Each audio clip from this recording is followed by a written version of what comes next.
Facebook. Facebook? Facebook, é. Mandar o link.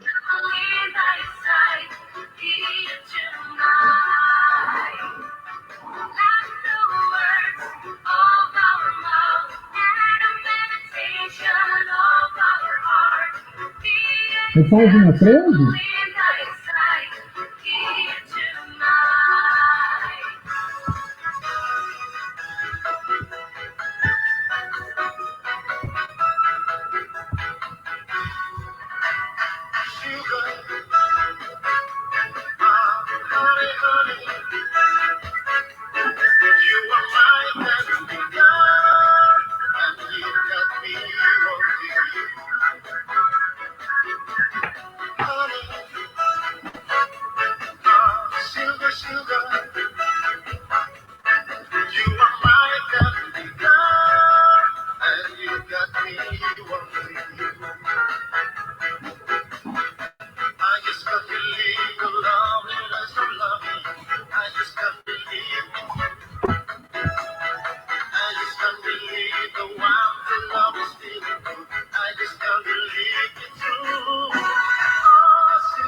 everywhere around.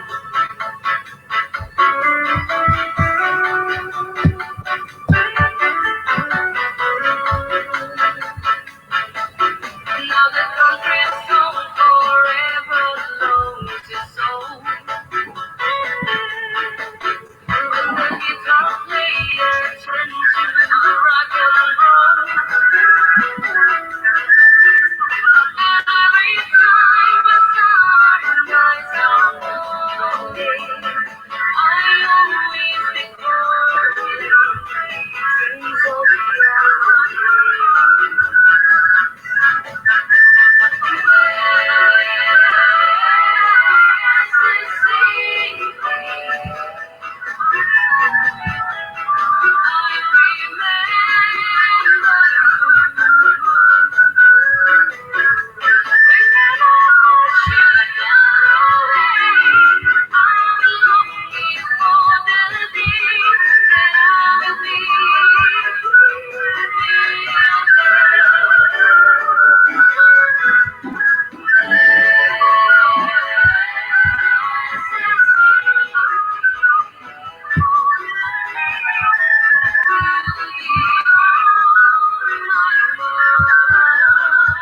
Volta, vamos começar.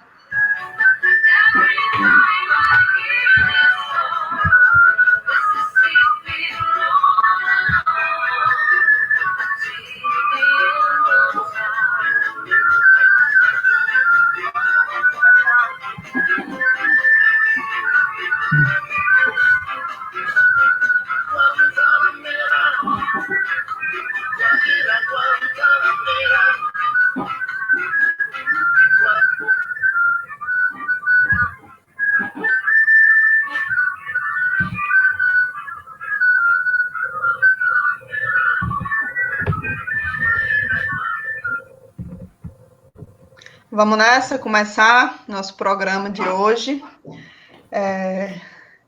Parece que na próxima semana quem vai escolher a música sou eu, viu? Há pedidos aí. Então, gente, boa noite. A gente está aqui agora começando mais uma edição do programa Antivírus. Quero dizer que pela primeira vez a gente começa o programa com mais de 100 pessoas assistindo. Temos agora online 113 pessoas e vamos tentar aí dar conta dessa análise da conjuntura da semana e responder as questões que vocês colocarem aí no chat e que a gente conseguir responder. O tema de hoje são algumas perguntas, né? A primeira é: por que a esquerda demora? Qual é a da centro-esquerda? E comentar um pouco sobre a ameaça Mourão, né?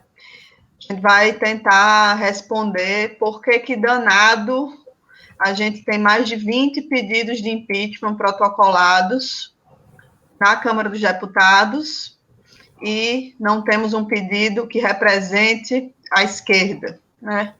O que é que está por trás da atitude dessa centro-esquerda que está saindo à frente e já protocolou seu pedido, né, e marcou um ato agora para o dia 19, um ato impeachment já, liderado pelo PSB, PDT, PV e Rede.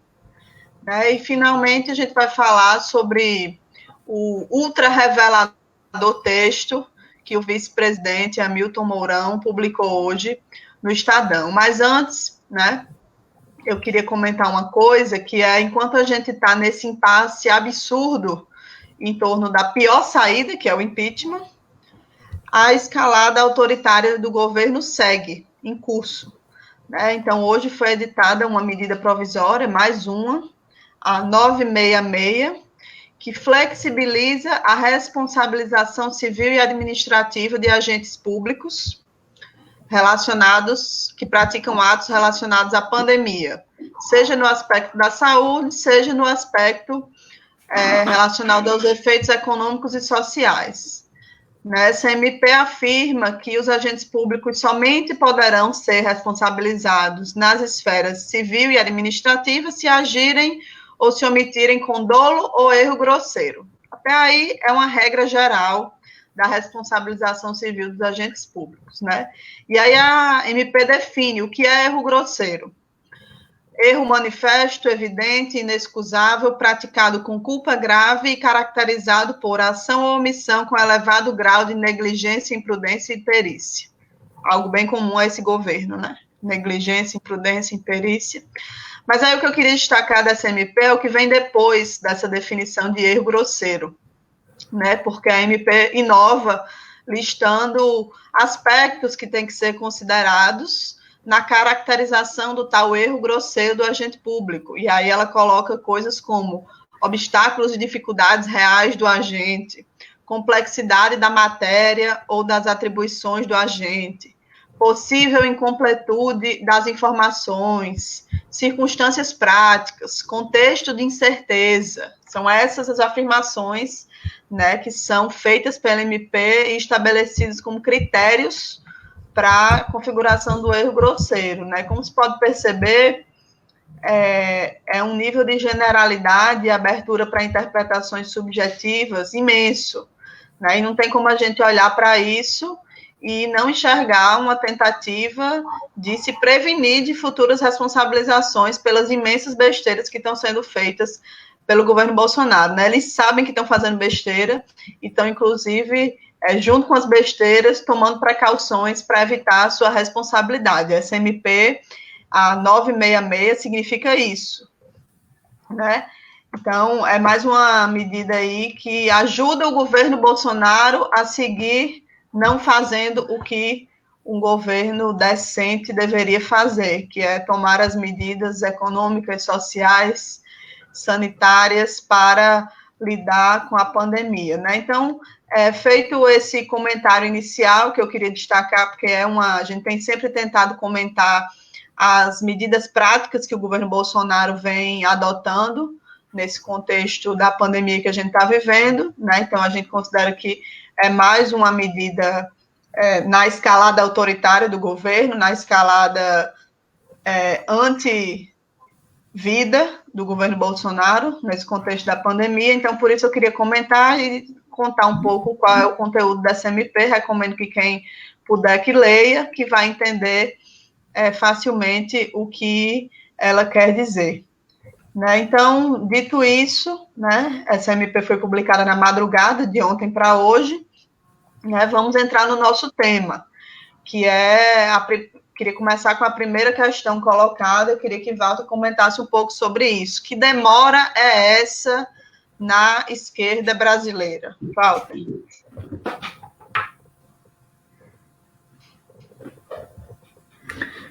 Boa noite. Está dando para me ouvir? Está ouvindo. Maravilha. Então, o combinado aqui é que eu comente sobre por que a gente não está com um bloco na rua, né? Fazendo uma campanha, mesmo que virtual, pelo Fora Bolsonaro. Eu queria fazer isso recapitulando os acontecimentos desde a reunião do Diretório Nacional do PT, que foi no dia 2 de maio. No dia 2 de maio, o Diretório Nacional do PT aprovou a resolução Fora Bolsonaro. Nós estamos no dia 14 de maio. Nesse período, não foi colocada em prática, não foi viabilizada, não foi organizada uma campanha pelo Fora Bolsonaro. Nem uma campanha só do PT, nem uma campanha em aliança com outras organizações partidárias, sociais, que já defendem essa palavra de ordem. Também não foi montada uma mobilização em favor da PEC das diretas. A resolução do Diretório Nacional do PT diz claramente que a melhor saída é devolver ao povo o direito de eleger o presidente da República. E uma das maneiras de fazer isso é aprovando uma PEC que já está no Congresso, que estabelece eleição em 90 dias em caso de ser afastado o titular. Também não foi organizada uma mobilização, nem foi discutida uma estratégia para pressionar o Tribunal Superior Eleitoral a julgar o pedido de impugnação que está parado lá desde 2018, acusando a campanha Bolsonaro-Mourão de ter patrocinado uma fraude. Essa seria uma outra maneira de devolver ao povo o direito de eleger diretamente o presidente. E veja, não tem campanha pelo Bolsonaro, não tem campanha pela PEC das diretas, não tem campanha para cobrar o julgamento da impugnação, e tampouco tem, como a Natália destacou, um pedido de impeachment, né? O Partido dos Trabalhadores ainda não apresentou um pedido de impeachment, né? Nós sempre dissemos que essa era, das alternativas, a mais complicada para nós, porque o impeachment formalmente tira o presidente e coloca o vice no lugar, mas ainda assim é uma alternativa para viabilizar o fora Bolsonaro. E é uma alternativa fácil de fazer, né? O partido já poderia ter impetrado. Tem vários pedidos, mas não tem nenhum assinado pelo Partido dos Trabalhadores. Veja, nós podemos nos perguntar quais são os motivos, né, dessa demora. Nós gostaríamos de que o motivo fosse, por exemplo, estarem acertando os detalhes da peça, porque nós defendemos que o pedido de impeachment apresentado pelo PT diga claramente que a gente apoia o impeachment, mas isso não significa aceitar o Mourão, não significa aceitar a continuidade desse governo, que o nosso apoio ao impeachment está combinado, articulado com a defesa das diretas, da impugnação de outro governo. Então, quem sabe, estão demorando para acertar os detalhes da peça, né, a argumentação. Pode ser também que a demora se deva a uma dúvida existencial sobre se o pedido deve vir da sociedade, de uma OAB, da CUT, do Movimento Sem Terra, do MTST, ou se o pedido tem que ser feito pelos partidos. Tem gente perdido nessa dúvida hamiletiana, né? Outros acham que a demora de 2 a 14 de maio tem a ver com o fato de que falta ajustar alguns detalhes. Não se sabe exatamente quais seriam.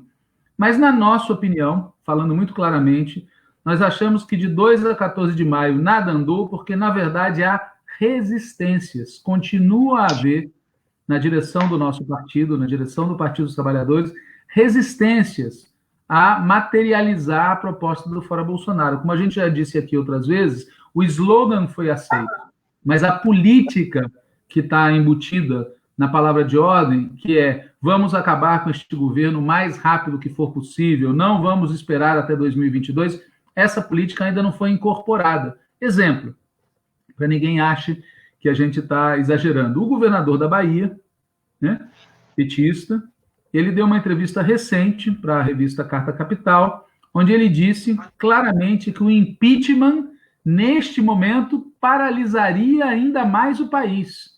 E os efeitos seriam trágicos para a população. Isso iria acelerar o número de mortes, a tragédia do coronavírus seria impossível travar o Congresso e iniciar um processo de destituição de Bolsonaro sem comprometer milhares de vidas. Ou seja, um dos mais importantes governadores ligados ao PT diz que a gente pode até defender o fora Bolsonaro, mas não pode defender o impeachment, porque isso, afastar o presidente, tá certo? Genocida, causaria ainda mais dano. Dizem até, tá certo? Certamente são as mais línguas, né? Que o próprio secretário-geral do partido, o companheiro Paulo Teixeira, tem uma posição semelhante. Acha que não é o momento. Nós temos que esperar um momento mágico para apresentar o pedido de impeachment. Esse é, na nossa opinião, o motivo real da demora, o motivo real que explica que de 2 a 14 de maio nós não tenhamos conseguido tirar do papel a campanha Fora Bolsonaro, a defesa da PEC das diretas, a defesa da impugnação no TSE e nem mesmo, o mais fácil de tudo, que é a apresentação de um pedido de impeachment. E, enquanto isso, o maior partido de esquerda do Brasil fica de freio de mão puxado, enquanto, portanto, a esquerda brasileira fica de freio puxado, a centro-esquerda faz seu jogo de cena. Mas isso é a Natália que vai comentar. Pois é,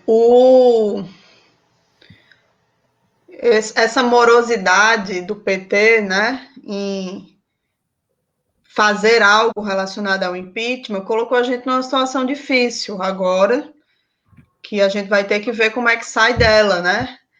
Entre hoje e amanhã, que é a reunião da Executiva Nacional, até o início da semana que vem, porque tem efetivamente agendado para o dia 19, terça-feira da semana que vem, um ato intitulado Impeachment Já, convocado pelo PDT, PSB, PV e Rede, que já protocolaram um pedido de impeachment, né? Então, é algo que eu imagino que a reunião de amanhã da Executiva Nacional do PT vá debater, mas é algo que a gente tem que olhar e entender, né? Que existe uma movimentação desse setor da chamada centro-esquerda, é uma movimentação que é relacionada também com a disputa eleitoral, então também influenciada pela visão que esses partidos têm de que é preciso se afastar do PT na disputa eleitoral, e aí faz parte da tática também se afastar nesse tipo de movimentação, né? E aí é uma situação esdrúxula, porque é a gente ficando para trás em relação a uma centro-esquerda, né? E aí estamos nesse debate sobre assinar, pautar, votar um impeachment, e nesse debate sempre aparece uma pedra no nosso sapato, né? Que é o indesejado assunto Mourão. O Fórum Mourão foi recusado pela última reunião do Diretório Nacional do PT. O argumento, obviamente, não é de que nós somos a favor de Mourão, muito pelo contrário, mas é de que não é o momento de dizer, que não é o caso, que não vai ampliar, que vai afastar possíveis aliados se a gente disser, então a opção foi por não dizer. Mas eu acho que não tem como a gente falar desse debate do impeachment e, principalmente, se diferenciar dessa centro-esquerda que está querendo parecer que está à nossa esquerda, sem falar do assunto Mourão, né? Porque é óbvio que esse setor aí, muito provavelmente, ou pelo menos uma parte dele, acha que é ok que Mourão assuma a presidência. Então, isso é uma diferença importante que a gente tem que lembrar sempre que existe. E, diante disso, eu queria que Walter comentasse um pouco, né, o que é que a gente pode esperar desse cara chamado General Mourão.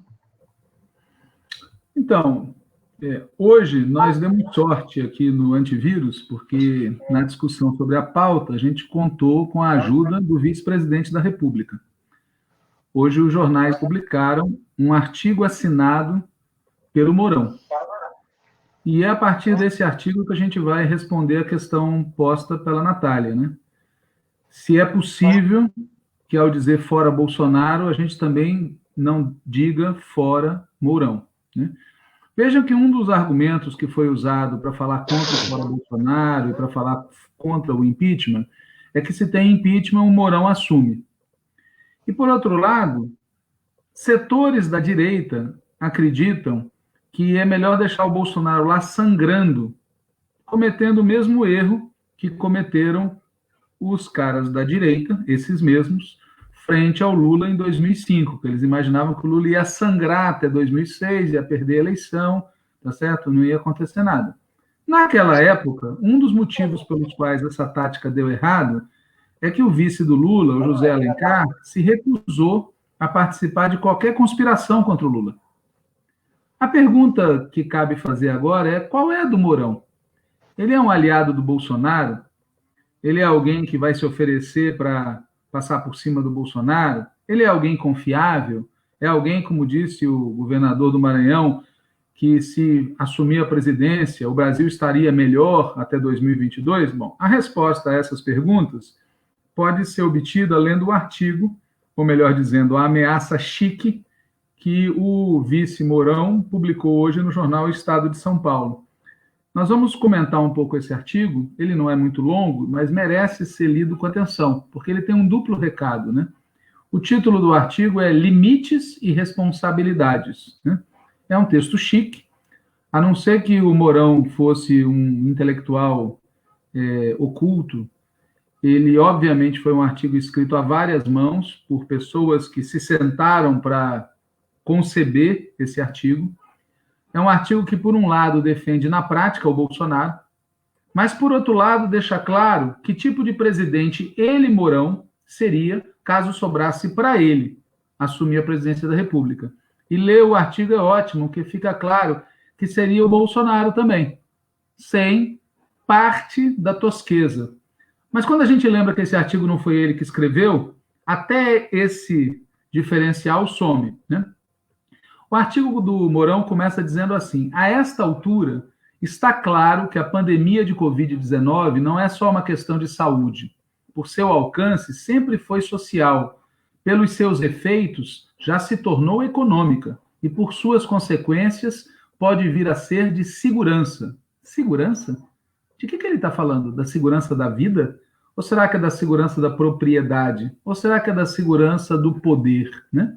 Vamos ler mais adiante. A crise que ela causou, diz o Mourão, nunca foi nem poderia ser questão afeta exclusivamente a um ministério, a um poder, a um nível de administração ou a uma classe profissional. A crise que ela causou é política, na medida em que afeta toda a sociedade, e esta, enquanto politicamente organizada, só pode enfrentá-la pela ação do Estado. É genial, né? Enquanto tinha gente dentro do PT falando que a crise causada pela pandemia não é política, o Cavernícola 002, o vice, diz que não tem dúvida nenhuma que a crise é política e que só pode ser enfrentada pela ação do Estado. Continuando a ler o texto. Para esse mal, nenhum país do mundo tem solução imediata. Cada qual procura enfrentá-lo de acordo com a sua realidade. Nenhum país do mundo, entretanto, vem causando tanto mal a si mesmo como o Brasil. Como é que é? É o Brasil que está causando mal ao Brasil? Ou é a elite brasileira, o governo Bolsonaro que está causando mal ao Brasil? Vocês podem procurar que vocês não vão achar nenhuma crítica nesse artigo ao Bolsonaro. Continua a leitura. Um estrago institucional que já vinha ocorrendo, mas agora atingiu as raias da insensatez. Está levando o país ao caos e pode ser resumido em 4 pontos.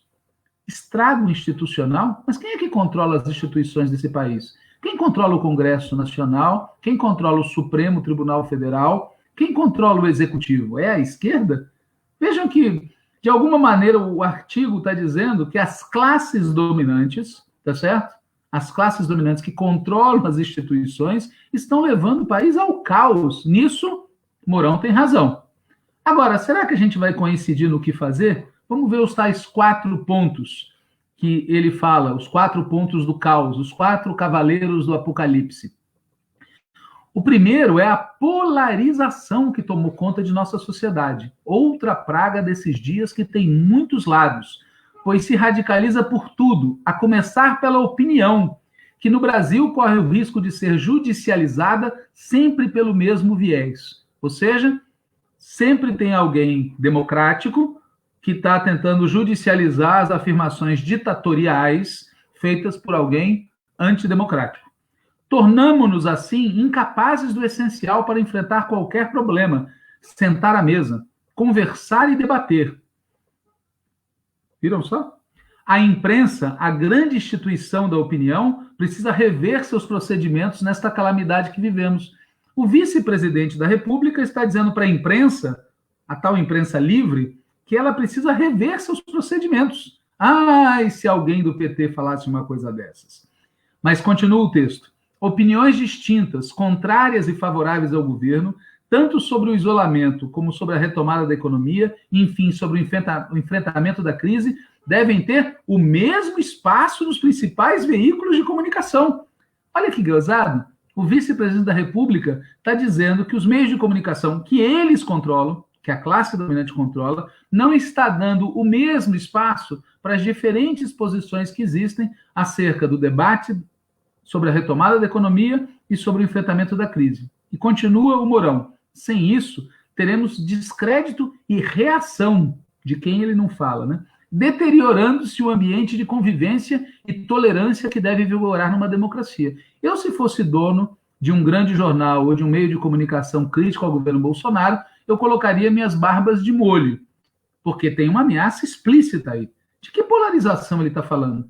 Ele está preocupado com a judicialização e está pedindo equilíbrio para os meios de comunicação, sem o que o ambiente de convivência e tolerância estará ameaçado. Ameaçado por quem? Aqui tem uma ameaça explícita que ou bem os meios de comunicação e a justiça fazem ordem unida com eles, ou...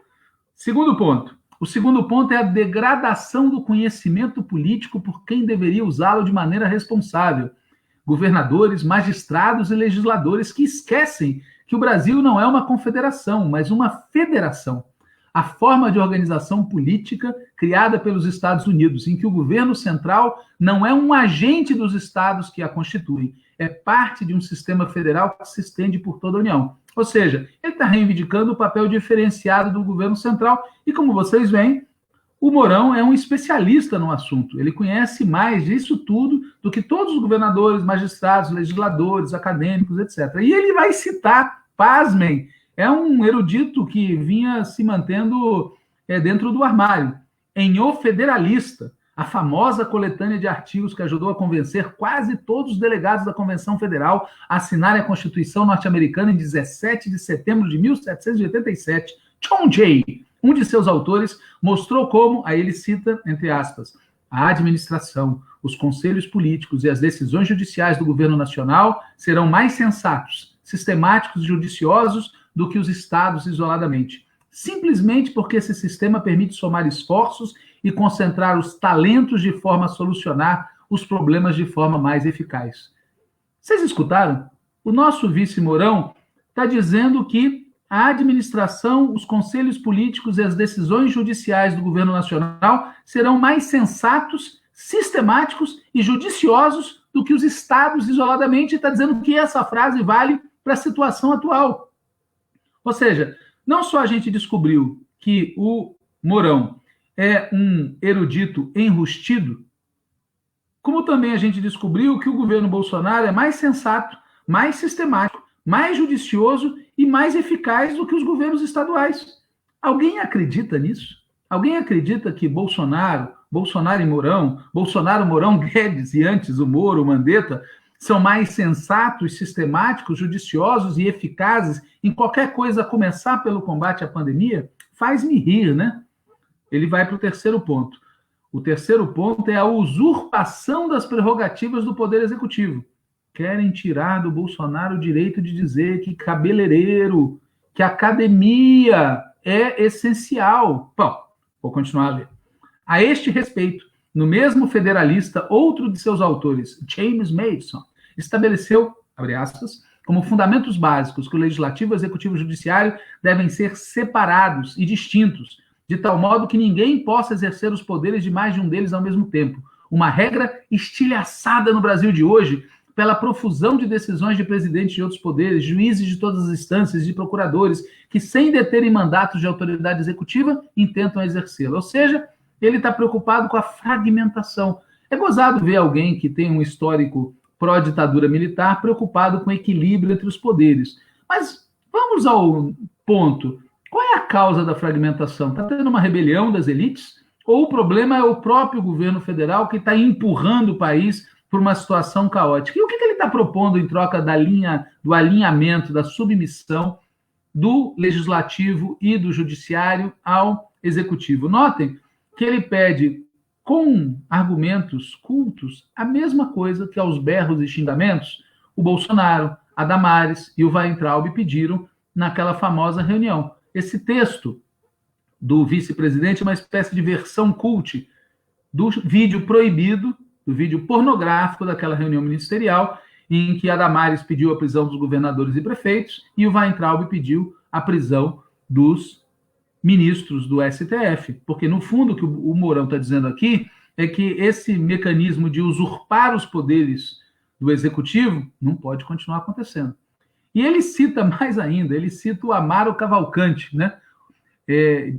1899. Amaro Cavalcante, em 1899, disse: muitos estados da federação ou não compreenderam bem o seu papel nesse regime político, ou então têm procedido sem bastante boa-fé. Então, governadores que estão tentando impedir a pandemia, compreendam que vocês não compreenderam bem o seu papel nesse regime político. Tem um ato falho aqui do Mourão, genial, né? 1899, né? Aí já tinha passado o Deodoro, já tinha passado o Floriano, né? E o Floriano já tinha nos deixado uma carta, uma espécie de carta-testamento, em que ele diz que os consolidadores da República são a Guarda Nacional, os corpos de polícia, a mocidade das escolas civis e militares, o grande e glorioso Partido Republicano, que formou seus batalhões patrióticos, as milícias da época, e assim vai, né? É dessa época que ele foi buscar uma referência, não é por acaso. Porque a primeira lógica é tirar o povo de fora da cena. E, em segundo lugar, é lembrar daquela época em que havia um confronto entre os governadores e o poder central. Ele percebeu, Mourão percebeu, e nós temos que perceber também, que o Brasil está enfrentando os dilemas dos anos 30 e do período que precedeu os anos 30, né? Vivendo o dilema dos anos 20, na verdade. Muito bem. E, por fim, o quarto ponto da carta, melhor dizendo, o quarto ponto do caos que está no texto do Mourão é o prejuízo à imagem do Brasil no exterior decorrente das manifestações de personalidades que, tendo exercido funções de relevância em administrações anteriores, por se sentirem desprestigiados ou simplesmente inconformados com o governo democraticamente eleito em outubro de 2018, usam seu prestígio para fazer apressadas ilações e apontar o país como ameaça a si mesmo e aos demais na destruição da Amazônia e no agravamento do aquecimento global. Uma acusação leviana que, neste momento crítico, prejudica ainda mais o esforço do governo para enfrentar o desafio que se coloca ao Brasil, naquela imensa região que desconhecem e pela qual jamais fizeram algo de palpável. Aqui o Mourão está fazendo um ataque direto. Ele cita, entre aspas, a frase como ameaça a si mesmo e aos demais na destruição da Amazônia e no agravamento do aquecimento global. Essa frase está textualmente num artigo publicado há poucos dias e assinado por Aloysio Ferreira, Celso Morim, Celso Laffer, Francisco Rezec, José Serra, Rubens Recupero, Hussein Kalu e, pasmem, Fernando Henrique Cardoso. Este artigo de pessoas que exerceram a função de chanceler ou equivalente na nossa recente experiência governamental é que afirma que o governo Bolsonaro está provocando a destruição da Amazônia, causando agravamento do aquecimento global, etc. Então, para ele, para Mourão, esse tipo de afirmação é acusação leviana. Resumindo os 4 pontos. Ele ataca a polarização, judicialização, imprensa desequilibrada. Ataca a tentativa de subverter a federação. Ataca a usurpação das prerrogativas do executivo.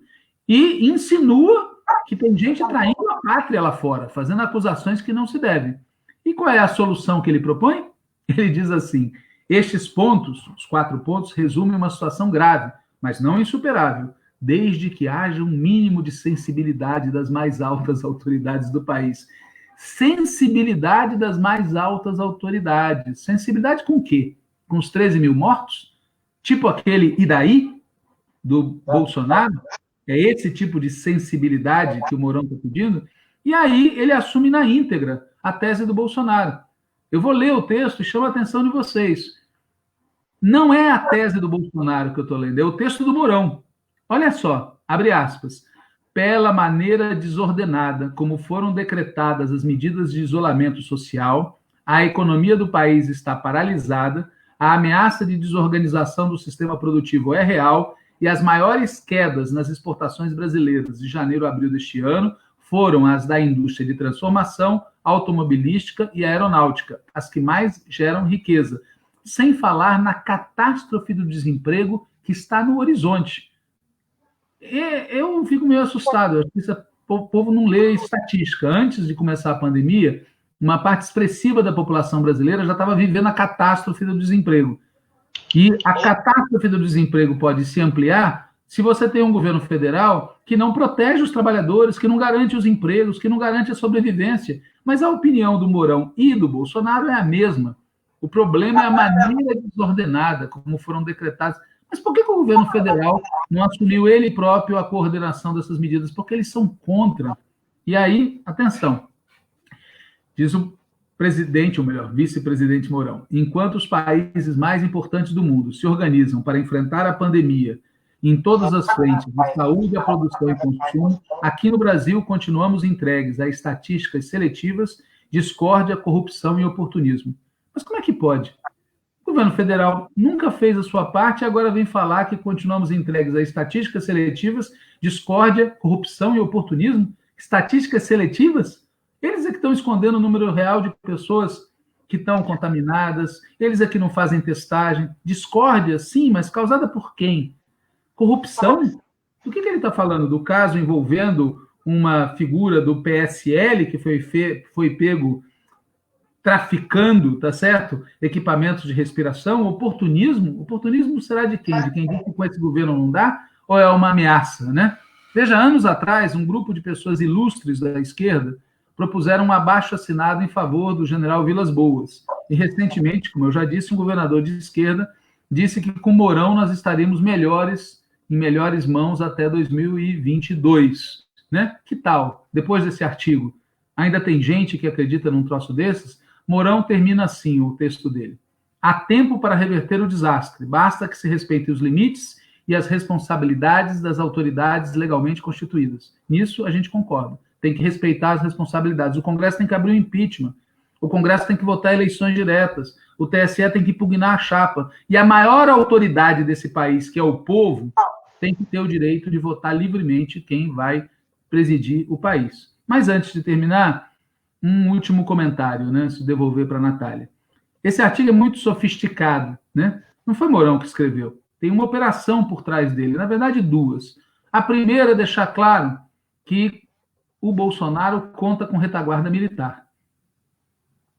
Mourão não está fazendo uma conspiração contra ele, sustenta as teses dele. E a segunda é deixar claro que se por acaso o Bolsonaro sair, o Mourão entra, e entra com o mesmo programa e com a mesma política. Por isso, mais uma vez, fora Bolsonaro e fora Mourão.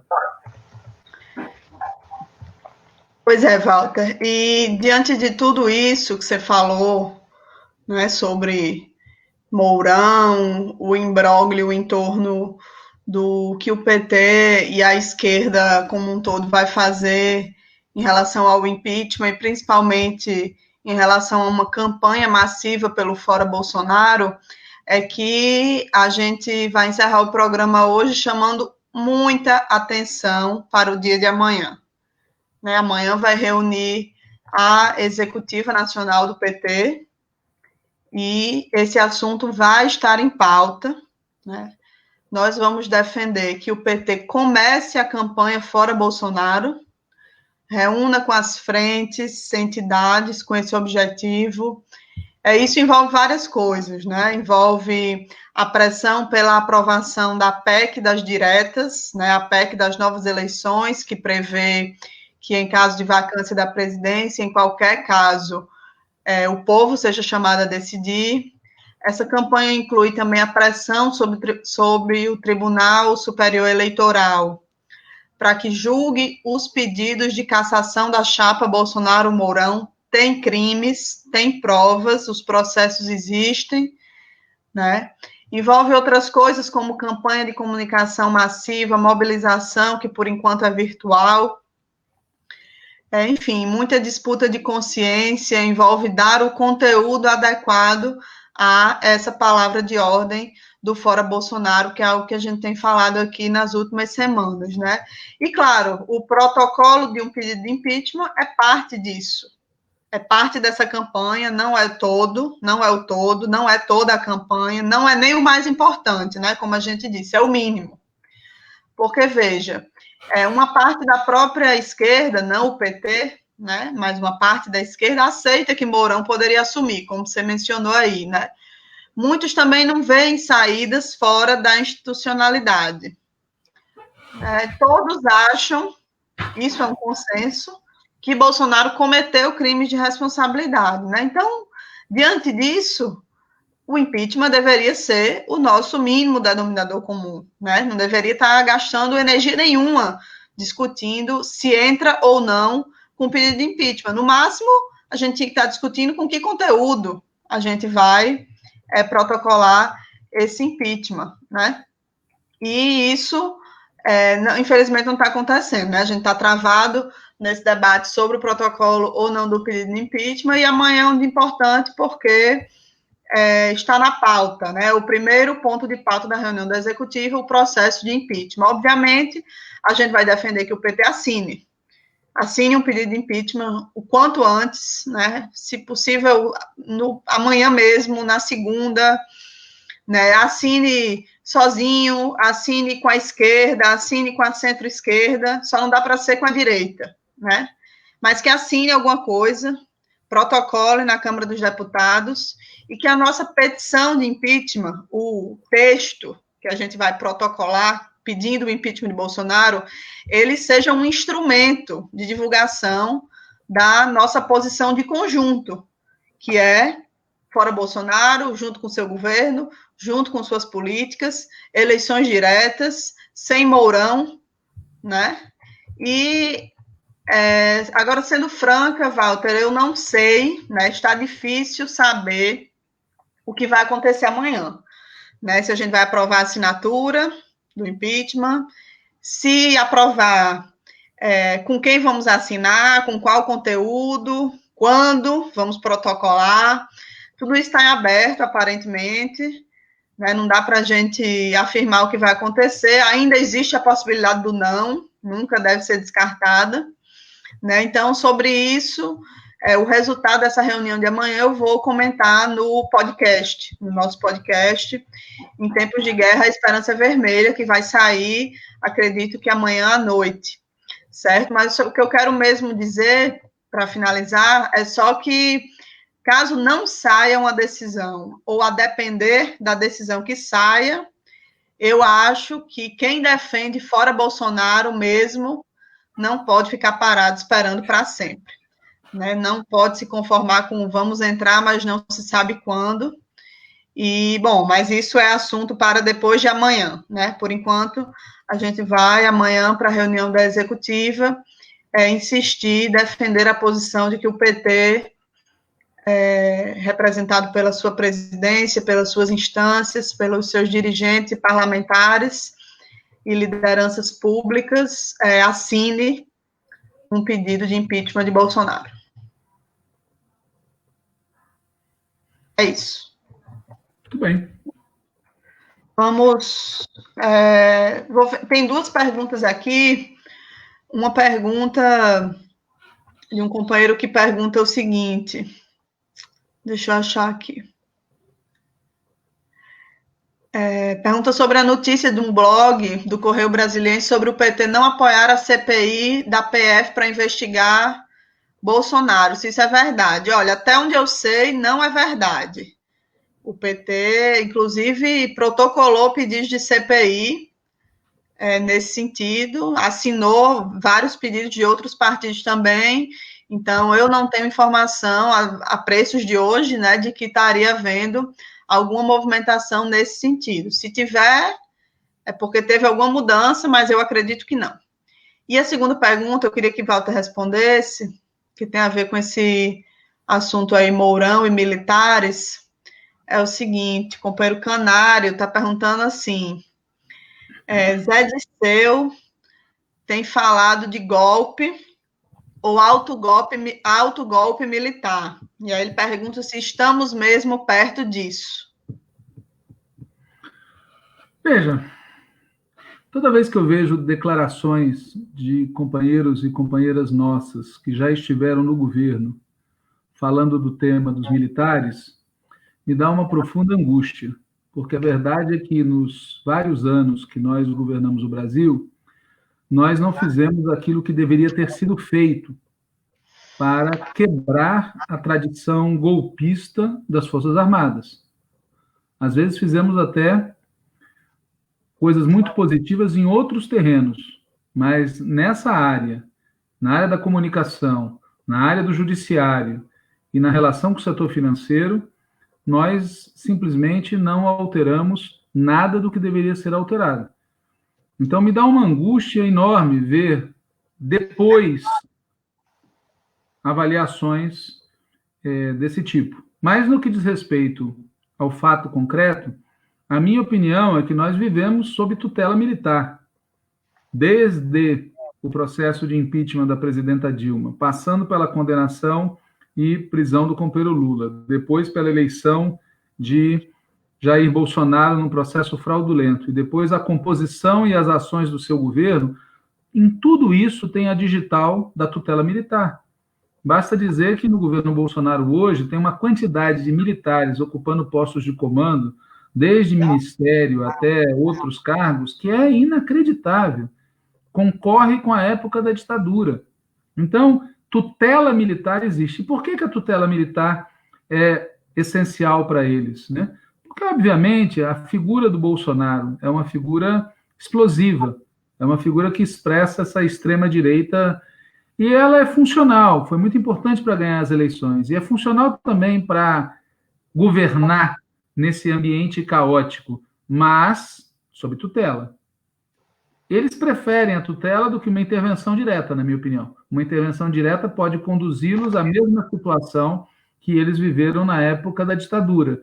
Ou seja, descarrega sobre a instituição como um todo o desgaste do exercício direto do governo. A tutela é mais confortável. Então, eu acho que se ilude, nisso eu estou totalmente de acordo com o que o Zé Dirceu escreveu no artigo, ao qual o Canário está fazendo referência, se ilude quem acha que as Forças Armadas são uma instituição que deva ser convocada para defender as liberdades, né? Recentemente, nós tivemos uma polêmica com a presidenta nacional do PT, a companheira Gleisi Hoffmann, que, num tweet, incluiu as Forças Armadas entre as instituições que deveriam ser convocadas a se pronunciar frente aos absurdos que o Bolsonaro vinha dizendo. E nós, muito rapidamente, lembramos que nós não devemos, em primeiro lugar, convocar as Forças Armadas a se pronunciar sobre nada. O papel das Forças Armadas é defender a nação brasileira contra ataques de fora, e nunca interferir na política. Em segundo lugar, nós não podemos nos iludir, porque as Forças Armadas, tá certo? Brasileiras, em especial o Comando do Exército, está comprometido até a medula com este projeto de governo. E quem acha que eles têm alguma preocupação com a soberania nacional, ainda está vivendo com ilusão. Eles se preocupam com o ritual. Agora, com a soberania no sentido forte da palavra, é isso que o Mourão diz no texto. Eu recomendo muito a todos que leiam, recomendo mesmo, né? É muito claro. Ele ataca os chanceleres que se pronunciaram sobre a política brasileira. Ataca. E ele escolhe como tema do ataque exatamente o tema da Amazônia, que é a área sob tutela direta dele. É muito didático. Então, é isso que eu teria a responder. Tá bom, então a gente vai encerrar agora o programa. Tem uma companheira aqui perguntando sobre a reunião de amanhã. Ela vai ser de manhã, às 9h30 da manhã, mas ela não é transmitida pelas redes sociais, infelizmente. Gostaria muito que fosse.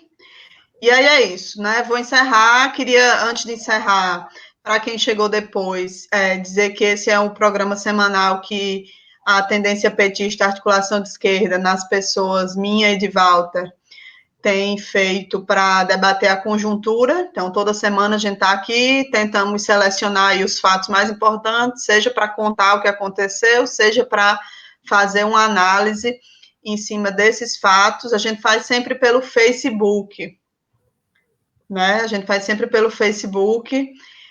Então, achamos que próxima semana vamos fazer uma experiência nova, que é transmitir pelo YouTube. Vários companheiros e companheiras estão pedindo, gente que não tem Face, para a gente fazer essa transmissão pelo YouTube, na expectativa de alcançar mais pessoas. E aí, como o programa que a gente usa só transmite no Face ou no YouTube, a gente vai fazer um teste na semana que vem, e vamos tentar transmitir pelo YouTube. Aí vamos jogar o link no Face, porque aí quem já está acostumado aí na página do Face também vai achar o nosso link, e aí não precisa estar cadastrado em rede social nenhuma para acessar o YouTube. Basta clicar no link que vai estar nessa página e distribuir aí para os seus contatos que tenham ou não Facebook. Né? É isso, vamos encerrar aqui nosso programa. Agradecer a todo mundo que assistiu e até a próxima semana.